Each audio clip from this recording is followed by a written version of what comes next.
la mère a découvert que les cheveux de sa fille tombaient par touffes. Le médecin a appelé la police sans hésiter. Sandra entra dans l'appartement exigu et força un sourire en voyant sa petite fille, Lucie, blottie dans un coin du canapé, serrant contre elle un vieil ours en peluche usé. « Ma chérie, pourquoi n'as-tu pas allumé ? Il fait déjà nuit dehors, » murmura-t-elle en traversant la pièce et en caressant délicatement les cheveux noirs et soyeux de Lucie. Ses doigts se figèrent sur une zone froide et nue de son cuir chevelu. Elle recula sous le choc. Lucie détourna le visage. « Ne touche pas à ma tête, maman. »« Lucie, est-ce que tu perds tes cheveux ?»« Je ne sais pas, » murmura l'enfant, la voix tremblante. « Il y avait quelques mèches sur mon oreiller ces derniers jours, et aujourd'hui, il y en avait encore plus. » Sandra se redressa et se pencha. Effectivement, au milieu de ses cheveux clairsemés, un petit cercle lisse de cuir chevelu brillait dans la pénombre. Déglutissant difficilement, elle se dit « Non, c'est impossible. C'est peut-être une allergie au nouveau shampoing que j'ai acheté quand notre shampoing habituel était en rupture de stock. » Ce soir-là, pendant qu'elle donnait le bain à Lucie, Sandra inspecta la tête de sa fille avec encore plus d'attention. Tandis que l'eau chaude coulait dans la baignoire, de minuscules touffes de cheveux flottaient au milieu des bulles. Lucie grimaça. « Ça fait vraiment mal, maman. Ça pique comme des aiguilles. »« Nous reviendrons à l'ancien shampoing, je vous le promets, » apaisa Sandra. Pourtant, malgré l'eau bouillante et l'abandon du shampoing bon marché, l'état de Lucie s'est aggravé. En une semaine, elle est devenue agitée, insomniaque, refusant les repas et l'école maternelle. Chaque regard dans le miroir la forçait à s'enrouler un foulard doux autour de la tête et à rester assise en silence pendant des heures. À l'école, son institutrice, Mademoiselle Grèce, a appelé Sandra, en détresse. Aujourd'hui, Lucie n'a participé à aucune activité, a-t-elle expliqué doucement. Elle était assise seule dans un coin, la tête bandée. Quand je lui ai demandé si elle allait bien, elle a répondu « Tout le monde me regarde comme si j'étais une extraterrestre ». Le cœur de Sandra se brisa à ces mots. Ce soir-là, elle s'accroupit près de sa fille. « Lucie, es-tu triste à cause de tes cheveux ? Je sais que tu es inquiète, mais tu es quand même la plus belle fille du monde. » Lucie secoua la tête, les larmes aux yeux. « Les autres enfants se moquent de moi. Ils disent que ma tête ressemble à un œuf. Suis-je vraiment si moche, maman ? » La serrant fort, Sandra sentit les larmes froides de sa fille imprégner sa chemise. L'impuissance lui parcourait les veines. Le lendemain matin, Sandra emmena Lucie dans une petite clinique de quartier. Le jeune médecin examina l'enfant, puis lui prescrivit des médicaments contre les allergies et des vitamines.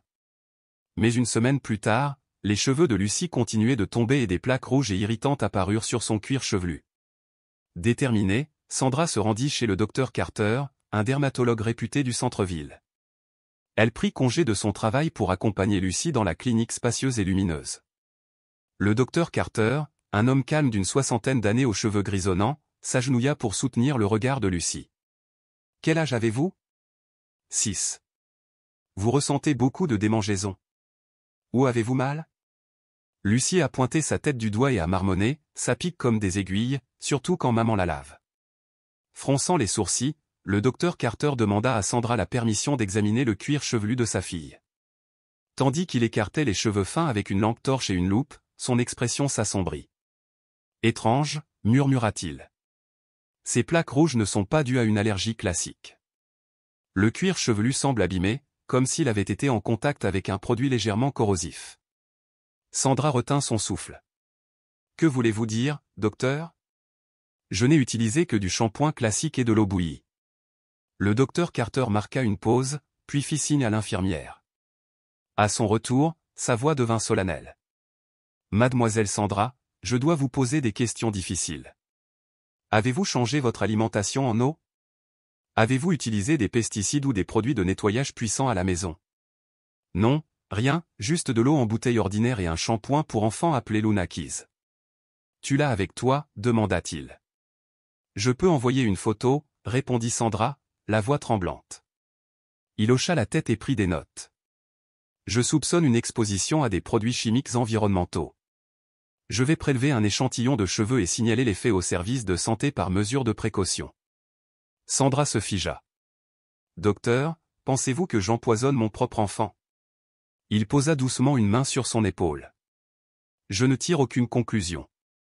Mais toute blessure inexpliquée chez une enfant doit être signalée pour garantir sa sécurité.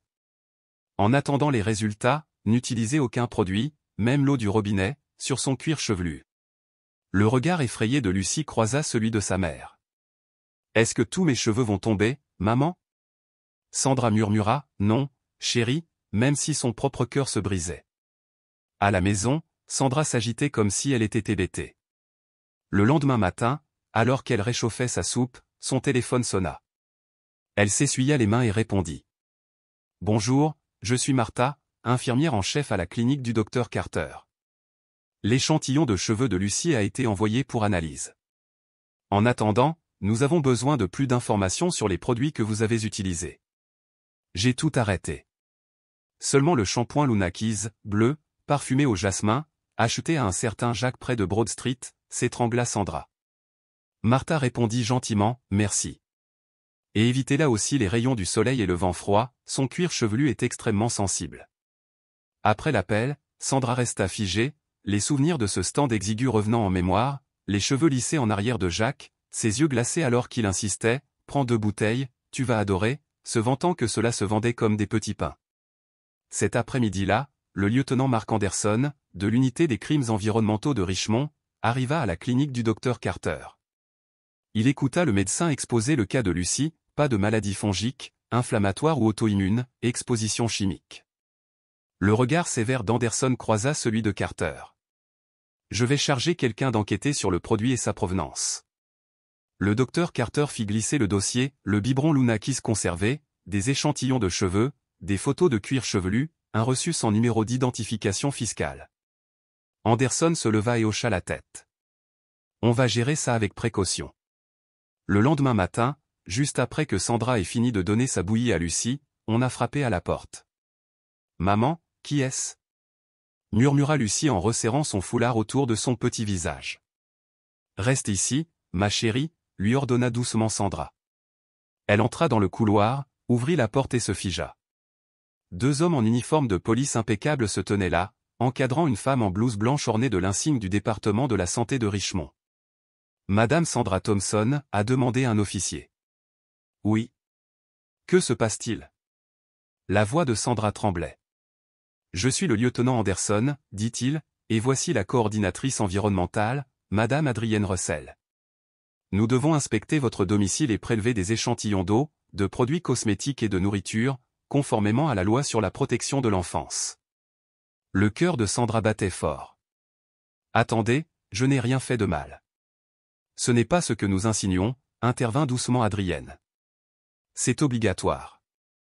Si vous coopérez, ce sera rapide et sans douleur. » Sandra déglutit difficilement, puis s'écarta et les laissa entrer. Adrienne déplia un bloc-notes et prit des notes précises, tandis qu'un agent démontait soigneusement le filtre à eau de la cuisine. L'autre prélevait un échantillon d'eau directement au robinet et récupérait une bouteille d'eau réfrigérée. « Avez-vous toujours le produit Lunakis » demanda le lieutenant Anderson. « Oui, une petite quantité. Je l'ai conservé au congélateur dans un sac plastique hermétique pour qu'elle ne se gâte pas. » « Parfait. On va l'emmener pour des tests. » Juste derrière la porte de la chambre, Lucie jeta un coup d'œil, ses grands yeux brillants de curiosité. Adrienne s'accroupit pour soutenir son regard et lui adressa un sourire chaleureux. « Comment t'appelles-tu, chérie » demanda-t-elle. « Lucie. » La voix de la petite fille était douce. « Quel âge as-tu » ? 6. « Tu aimes dessiner » Adrienne fouilla dans la poche de son manteau et en sortit une feuille blanche et un crayon. « Peux-tu me dessiner une maison ? Et qui tu veux pourra y vivre » Lucie hocha la tête solennellement. Avec une tendre concentration, elle dessina une petite maison, une mère, un enfant coiffé d'un chapeau, et une autre silhouette dont les larmes coulaient silencieusement sur la page. Adrienne se mordit la lèvre en acceptant le dessin. « Merci, Lucie. C'est magnifique. » 1 heure plus tard, l'inspection était terminée. Sandra raccompagna l'équipe jusqu'à la porte d'entrée, la poitrine encore serrée par l'anxiété. « Madame Thompson, veuillez laisser votre domicile tel quel et conserver tout autre produit que vous trouverez, » a déclaré le lieutenant Anderson.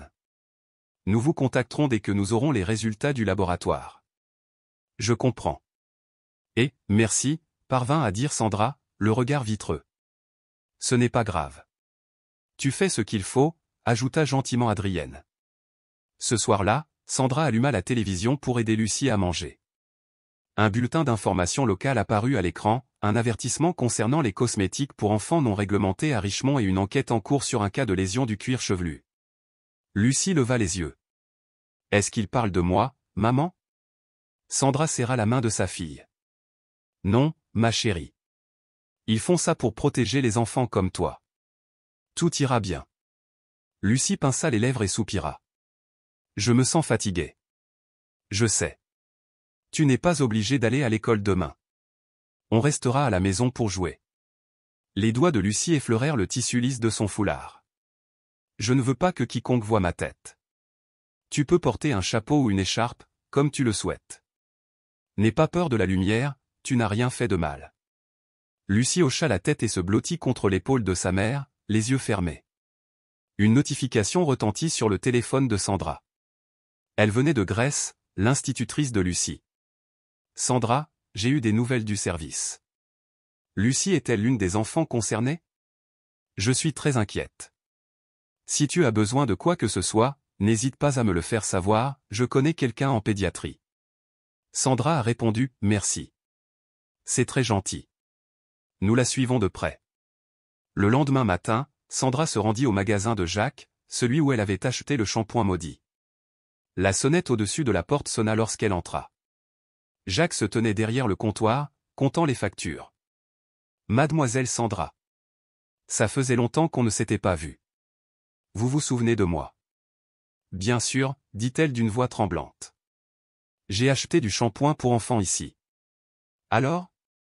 Ça a bien fonctionné, non? » Le cœur de Sandra fit un bond.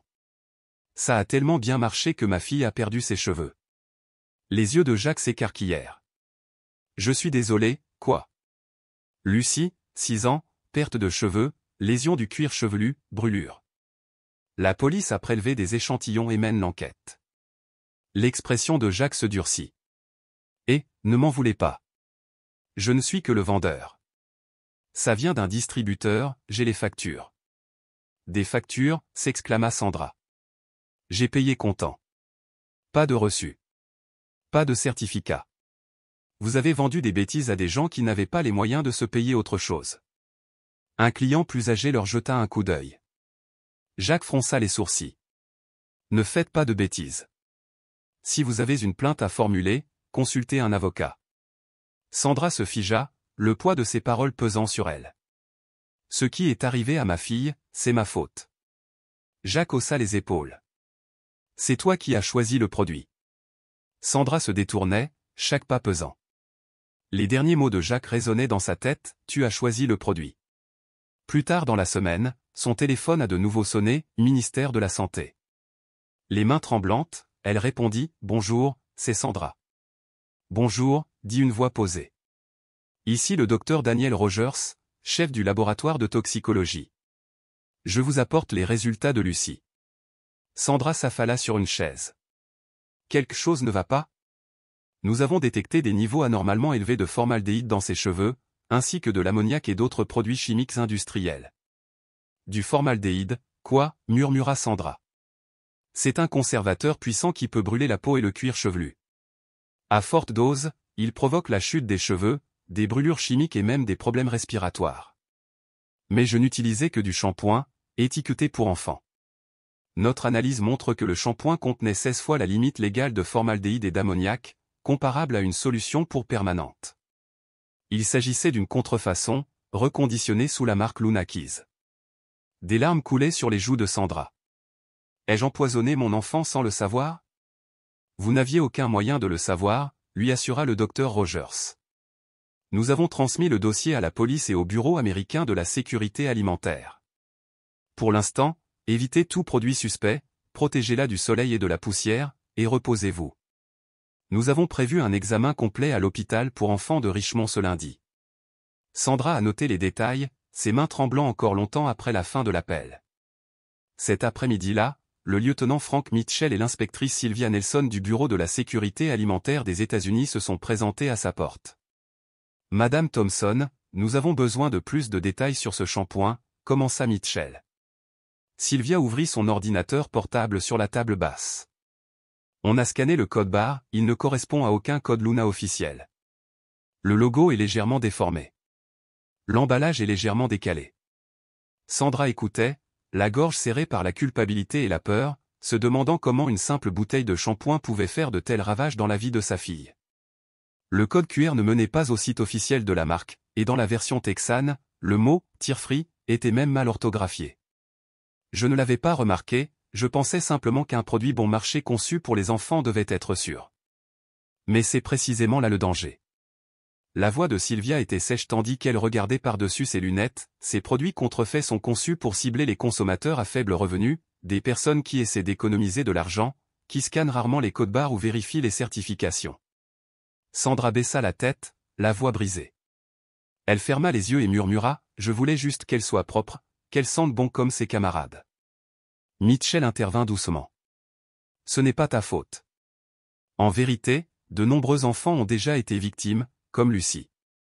Tu es l'une des premières à signaler l'incident, ce qui nous a donné l'avance dont nous avions besoin. » Sandra cligna des yeux. « Combien d'enfants sont concernés ? » Ce matin, répondit Sylvia en utilisant sa tablette, 6 autres cas ont été signalés dans la région des Appalaches, présentant des symptômes similaires, perte de cheveux, brûlure mineure du cuir chevelu, rougeur. Tous utilisaient le shampoing Luna Keys acheté dans des supérettes sans licence. Elle tapota l'écran, révélant une carte parsemée de points rouges. Voici le réseau de distribution non officiel. Il est fortement concentré dans les quartiers populaires. Et Jacques ? La voix de Sandra redevint sèche. Ce magasin, c'est lui qui me l'a vendu. Mitchell hocha la tête. Nous l'interrogeons en ce moment. Il prétend ne distribuer que ce qu'il reçoit d'un certain Ethan. Mais nous pensons qu'il y a quelqu'un de plus important derrière lui. Plus grand qu'Ethan, demanda Sandra, stupéfaite. Oui, confirma Sylvia. Il n'a pas encore refait surface, mais nous suivons toutes les pistes. Ce soir-là, lorsque Sandra annonça à Lucie sa prochaine visite à l'hôpital, la peur emplit les yeux de la petite fille. Je dois voir le médecin, maman. Est-ce qu'ils vont me faire mal ? Non, ma chérie, la rassura Sandra en brossant les cheveux de Lucie. Ils veulent juste examiner ton cuir chevelu pour que tes cheveux repoussent vite. Et s'ils ne repoussent pas, murmura Lucie, la voix tremblante. Est-ce qu'on va toujours m'appeler tête chauve ? Sandra enlaça sa fille. Des cheveux, ce ne sont que des cheveux, mais ton cœur est toujours celui d'un ange. Lucie se blottit contre sa mère, des larmes luisant sur ses cils. Tard dans la nuit, après que Lucie se soit endormie, Sandra sortit son téléphone et chercha le mot « formaldéhyde ». Des lignes de texte froides brillèrent sur l'écran, hautement toxique, cancérigène en cas d'exposition prolongée. Ne pas utiliser chez les enfants de moins de 12 ans. Aucun produit cosmétique légal ne doit contenir plus de 0,2% de formaldéhyde. L'utilisation dans un shampoing est une infraction. Ses mains tremblaient tandis que les mots de Jacques de l'autre jour résonnaient dans sa tête, « Je ne t'ai pas forcé à l'acheter ». Le lendemain matin, elle fut convoquée au bureau de la sécurité alimentaire pour signer une déclaration officielle. Dans une petite salle de réunion, Mitchell, Sylvia et le représentant légal, Nathan Turner, étaient déjà assis. Nathan a demandé, « Madame Thompson, êtes-vous prête à confirmer officiellement que vous étiez une consommatrice concernée par le produit Luna Keys, acheté dans un magasin non enregistré exploité par Jacques ?» Oui, répondit fermement Sandra. Seriez-vous prêt à témoigner si l'affaire était portée devant le tribunal, insista Nathan. Sandra redressa les épaules. Même si je dois me présenter devant le monde entier, je dirai la vérité. Pas seulement pour Lucie, mais pour tous les enfants qui souffrent à cause de quelques personnes sans cœur et cupides. Sylvia lui offrit un sourire chaleureux. Tu es une mère courageuse. Sandra serra les poings et dit doucement, non, j'ai été stupide. Mais je ne me tairai plus. Dès le dépôt de sa déclaration, une réunion d'urgence a été convoquée entre le Bureau de la sécurité alimentaire, l'unité des crimes environnementaux et le ministère de la Santé locale. Sylvia s'est adressée à l'équipe, nous avons affaire à une chaîne d'approvisionnement contrefaite déguisée en produits de puériculture. Ce biberon Luna Keys n'existe dans aucune base de données de produits légitimes. Alan Murphy, un enquêteur spécialisé dans les biens de consommation illicites, a demandé, avons-nous identifié le site de fabrication ? Pas encore, admit Sylvia. D'après Jacques, le propriétaire du magasin de Richmond, il achète ses produits auprès d'un distributeur nommé Ethan Barragan sans adresse fixe, joignable uniquement par téléphone et SMS. Mitchell tapota la table avec son stylo. On suit le numéro de téléphone de la transaction, mais Ethan est prudent, pas de compte bancaire, tout est en espèces. Sylvia se pencha en avant. Nous avons envoyé l'échantillon du code-barre du shampoing au service d'analyse technique. C'est un faux, mais il a été copié directement d'un lot légitime fabriqué par Elias Henson à Chicago. Cela signifie que la ligne de conditionnement a eu accès à un échantillon original. Alan hocha la tête. Donc, quelqu'un l'a volé ou l'a copié. L'année dernière, cette région a signalé des cas de contrefaçon d'emballage. 2 jours plus tard, l'équipe, en collaboration avec une unité d'inspection industrielle, a localisé des entrepôts et des imprimeries clandestins dans la banlieue sud de Chicago.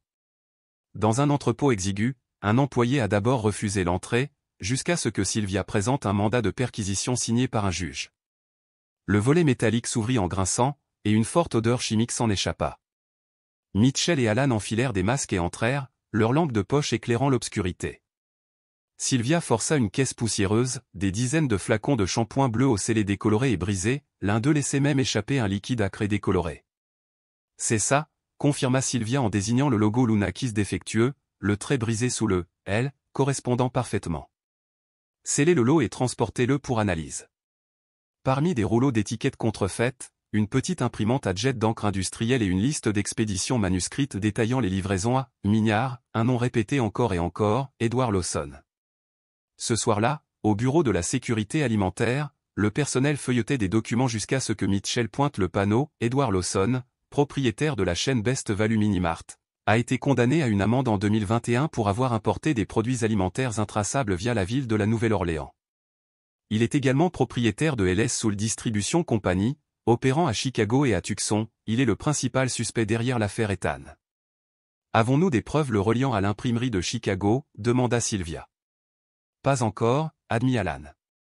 Mais la liste de l'entrepôt correspond au magasin de sa chaîne. Mitchell hocha la tête. Ensuite, nous vérifions toutes les factures de Best Value Minimart des 6 derniers mois. Pendant ce temps, Sandra assistait à une séance spéciale avec d'autres parents dans la salle de réunion du centre de santé du district. 4 femmes étaient déjà assises. Une mère se leva et serra la main de Sandra. « Je suis Paula, la mère de Marie. Elle a commencé à perdre ses cheveux le mois dernier, j'ai cru à une mycose. » Une autre voix intervint, « Je suis Rose. Ma fille Julia a eu le cuir chevelu brûlant et irrité pendant 3 semaines, les médecins étaient perplexes jusqu'à ce que la nouvelle éclate. » Sandra baissa la tête. « Je suis désolée. J'ai l'impression d'avoir été la première à acheter ce poison. » Paula lui serra la main. « Non, tu as été la première à parler. Tu nous as montré que nous n'étions pas seuls. » La chaleur de cette voix douce réconforta Sandra plus que n'importe quelle promesse des autorités. À Chicago, Mitchell et Alan suivaient un camion de livraison immatriculé LS Soul Distribution alors qu'il entrait dans un entrepôt à Englewood. Sur décision du juge, ils s'y installèrent. Le chauffeur, Raymond Vaughn, insista, c'est une cargaison légale, shampoing, savon, papier toilette. Mitchell ouvrit une caisse et découvrit des bouteilles identiques à celles de Sandra. Celles-ci contiennent des produits chimiques interdits. Raymond transpira. Je conduis le camion. L'entrepôt gère les stocks. Ça suffit, dit Mitchell. Appelez Edward Lawson.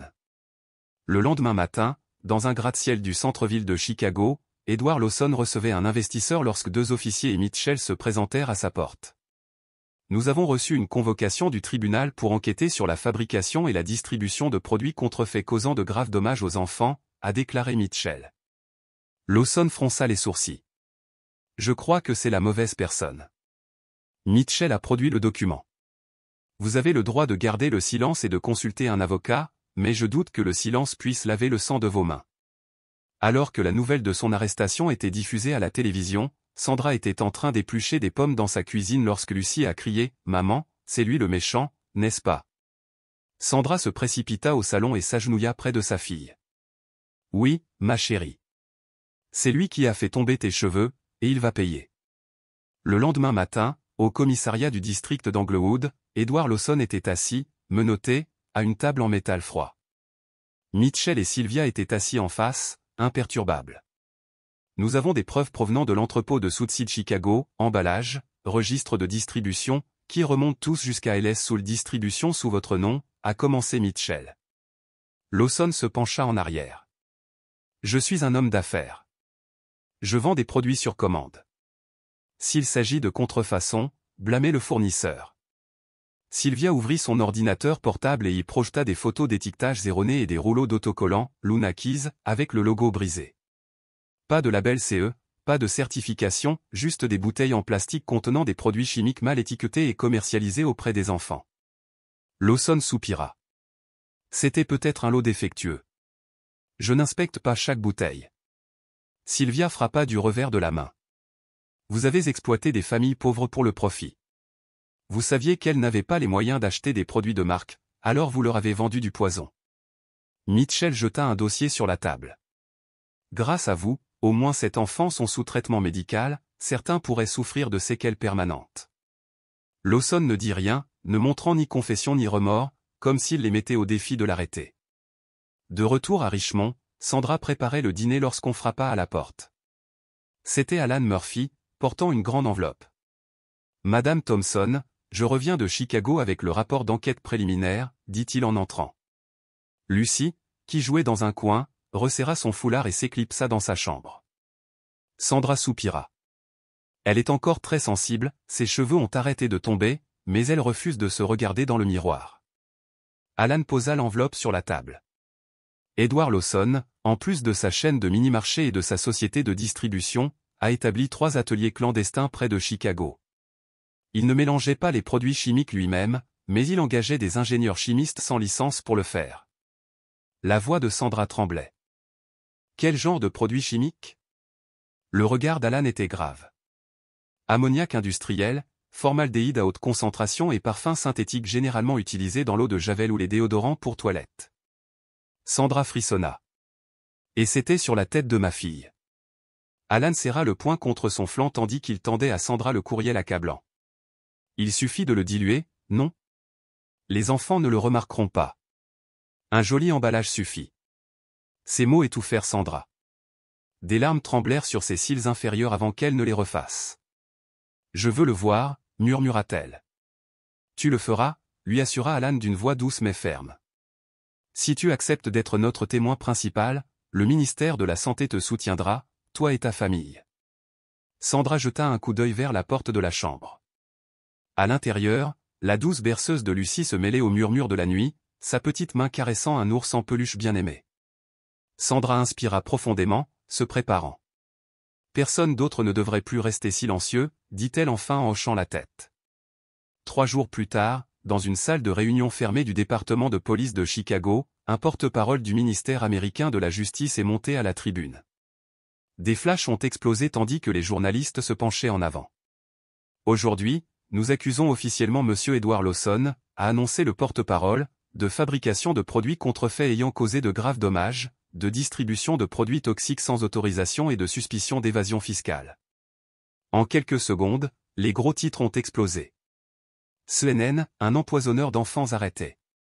The New York Times, le scandale Luna Keys secoue l'industrie de la consommation américaine. NBC News, un réseau de shampoings toxiques démantelé. Des images granuleuses de Lawson menottées la tête baissée, les épaules affaissées inondaient tous les écrans. De retour à Richmond, Sandra était assise sous les projecteurs aveuglants du studio pour une table ronde en direct sur la radio locale. À ses côtés se trouvait le docteur Carter, un représentant indéfectible du ministère de la Santé, et 3 autres parents ayant subi des pertes similaires. L'animateur s'est tourné vers Sandra. Sandra, comment te sens-tu maintenant que l'homme responsable a été arrêté? Sandra marqua une pause. Victoire semblait un mot trop noble. Au lieu de cela, elle parvint à esquisser un léger sourire, malgré le soulagement et la culpabilité persistante. Je ne me sens pas victorieuse, a-t-elle admis d'une voix tremblante. Je me sens plus légère. Chaque jour, je voyais ma fille nouer des foulards autour de sa tête, éviter les miroirs, refuser d'aller à l'école, je me reprochais d'avoir choisi le shampoing le moins cher. Mais maintenant, je sais que je ne suis pas seule et je vais parler pour qu'aucun autre enfant ne subisse ce que Lucie a vécu. Des applaudissements ont résonné dans le studio. Le docteur Carter a tendu la main à Sandra et l'a serrée. Sans le courage de Sandra, dit-il d'une voix assurée, nous n'aurions peut-être jamais retrouvé la source. Elle a fait ce que tant d'autres n'ont pas pu faire, elle a dit la vérité.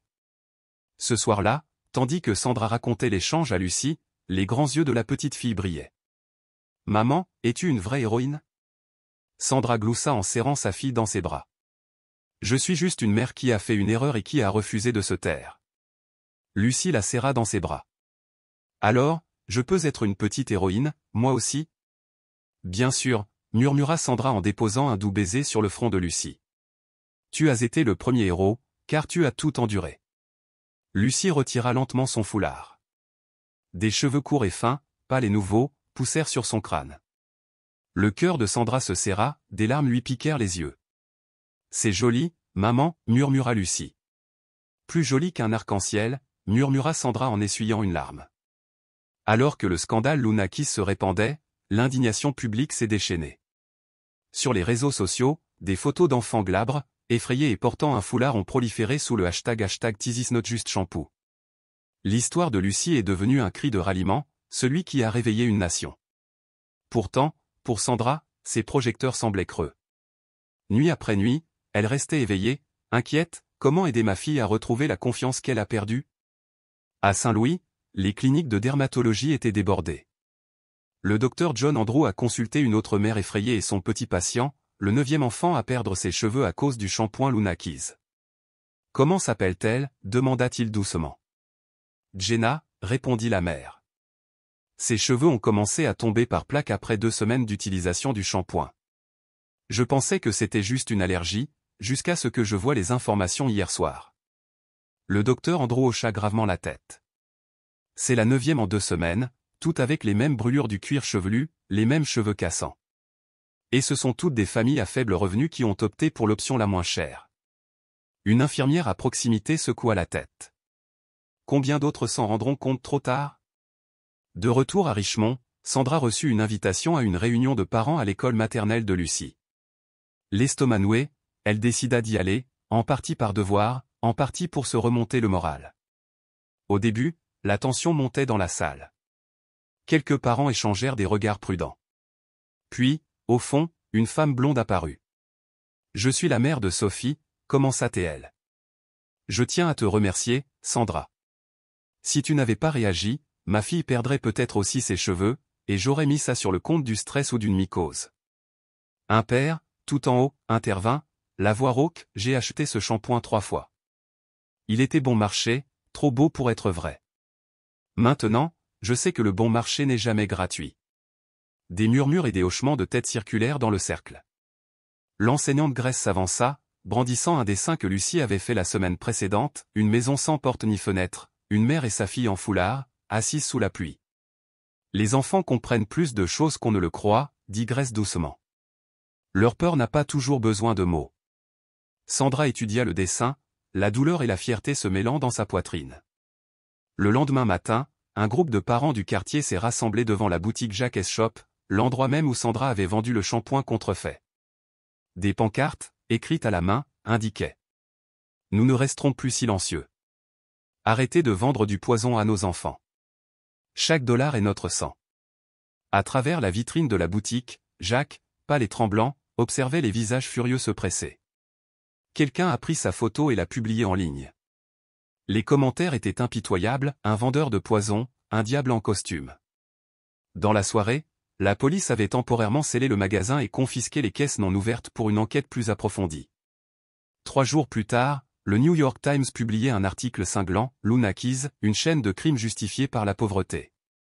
Des journalistes d'investigation ont retracé le parcours du shampoing contaminé, depuis les entrepôts de Chicago jusqu'aux villes rurales et aux quartiers populaires du pays. Un distributeur anonyme a admis, nous savions que c'était de la camelote. Mais quand notre patron a dit, les pauvres n'attendent pas grand-chose, qui a osé réagir? Par un après-midi ensoleillé, Lucie offrit à Sandra un nouveau dessin au crayon. Elle prit la main de sa mère et pressa l'image dans sa paume. Une cape rouge vive flottait derrière une mère souriante, qui tenait dans ses bras une petite fille chauve et souriante sous le soleil jaune. Au-dessus d'elle, au crayon violet, étaient inscrits ces mots. « Tu es mon super-héros, maman. » Des larmes brillèrent dans les yeux de Sandra. Elle se laissa tomber par terre et serra Lucie dans ses bras, respirant la joie qui avait enfin dissipé ses dernières peurs. Le procès d'Edward Lawson était prévu lundi matin au tribunal pénal numéro 4 de Chicago. À 8 heures, des dizaines de familles, de journalistes et de militants avaient envahi la place. Les manifestants brandissaient des pancartes. Aucun pardon pour ceux qui exploitent les enfants. Nous n'achèterons pas le silence avec la douleur de nos enfants. Justice pour les petits et les sans pouvoir. Dans la salle d'audience, Sandra était assise au premier rang parmi ses camarades parents. Paula serrait la main de Rose, tandis que les autres échangeaient des regards déterminés. À la table des témoins gisaient des piles de dossiers, chargés de preuves de la tromperie de l'accusé. Edward Lawson entra, pâle et silencieux, dépouillé de son habituel sourire suffisant. Son avocat, un homme aux cheveux gris, semblait mal à l'aise tandis que la juge Maline Cooper tapait du marteau. « Nous allons commencer », a-t-elle annoncé. Dossier numéro 34/2025. Cette chef d'accusation, fabrication et distribution de produits toxiques, lésions corporelles, mise en danger de la santé publique, etc. Le procureur Gavin Mitchell s'est levé, la voix aiguë. Pendant plus de 3 ans, le prévenu a dirigé un système illégal de distribution de biens de consommation ciblant les familles à faible revenu. Il fabriquait du shampoing contenant du formaldéhyde, de l'ammoniac et d'autres produits chimiques interdits.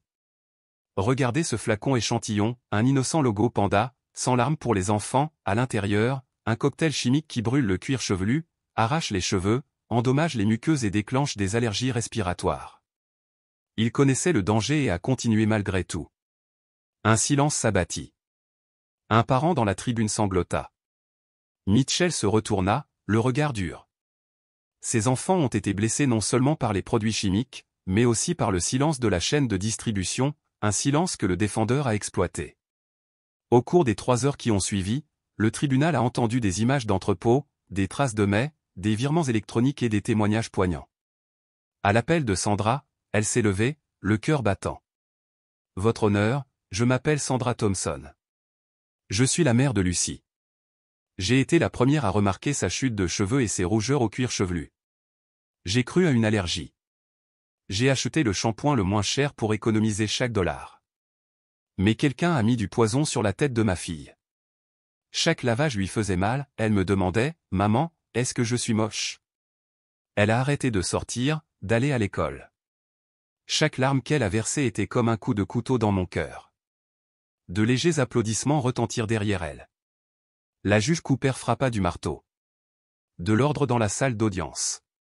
Sandra descendit, sa main serrée par celle de Paula et des autres parents. L'avocat de la défense se leva, la voix tremblante. « Votre honneur, Monsieur Lawson n'a jamais eu l'intention de nuire.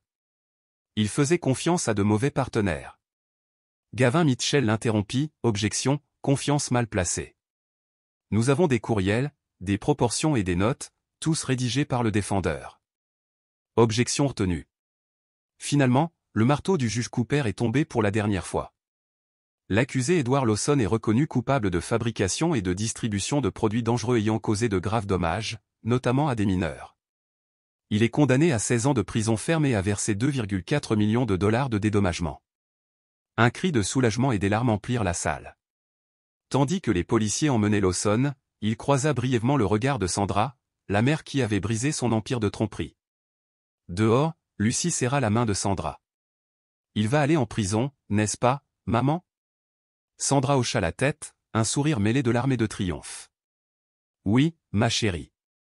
Il ne fera plus jamais de mal à personne. » De retour à l'école maternelle, Lucy est revenue avec un chapeau aux couleurs vives, mais pendant l'heure du conte, elle l'a arraché et a déclaré « Moi aussi, je suis une super-héroïne. » Ses camarades de classe ont applaudi. Cet après-midi-là, Sandra a demandé « Est-ce que tu te sens triste quand les gens te regardent différemment ?» Lucy haussa les épaules. Avant, c'était le cas. Plus maintenant, parce que tu as dit que je suis légère, et que la légèreté n'a pas besoin de cheveux. À la maison, Lucy ôta son chapeau et dansa sous un rayon de soleil. Ses nouveaux cheveux doux, courts et légèrement bouclés flottaient autour de son visage. « Maman, est-ce que j'ai l'air d'une princesse ?» demanda-t-elle en tournant. Sandra la prit dans ses bras. « Non, mon amour. Tu n'as pas l'air d'une princesse. Tu es la reine du courage, de l'espoir et de mon cœur. » Lucy rit, enfin libre, comme si chaque tempête était enfin passée et qu'un nouveau départ avait commencé. Le parcours de Sandra et Lucie nous le rappelle, le silence face à l'injustice alimente la tragédie, mais le courage de s'exprimer ouvre la voie à la guérison, pour les individus, les familles et les communautés entières. Être parent n'est pas une question de perfection, c'est une question d'amour et de volonté de protéger. Et en tant que société, nous devons protéger nos plus vulnérables, car un seul acte de désespoir peut mettre en péril la vie d'un enfant, et seule la vérité, une fois dite, peut nous libérer tous.